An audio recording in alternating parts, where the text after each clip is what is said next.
Social disadvantage can take many shapes and forms. The disadvantage occurs as a result of a few main reasons, that being ethnicity and economic status.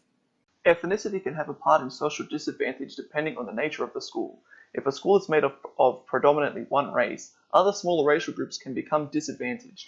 The education that these students receive will still be of the same quality. However, these students can be the target for bullying simply because they may be the odd ones out. Social disadvantage usually refers to economic disadvantage. Economic disadvantage can have a large effect on students. Economic disadvantage can be because of many reasons. It can be seen that refugee and migrant children are likely to fit into this category due to these people's reception in Australian communities. This will affect where a student gets an education, which also affects the quality of that education. Economic status may also affect a student's access to basic resources. In a country like Australia, students are being pushed more and more into the digital age.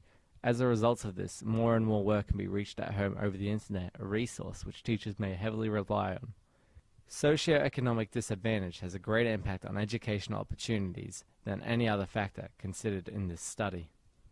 Australia's education system is not working well for the most disadvantaged young people. Differences in outcomes are compounded by differences in access to educational services. Socioeconomically disadvantaged students attend fewer hours of early childhood education, have low attendance at school, are more likely to leave school early, and are less likely to go to university. Social disadvantage can work in a vicious cycle.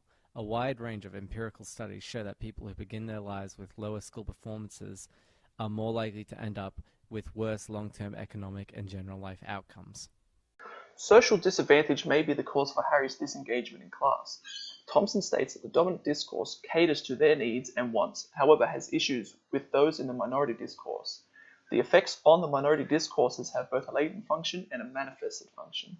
If we consider the main factors that contribute to student disadvantage, such as student background, location, age, race, income, and the location of the school, the reasons for Harry's struggles in class can be seen.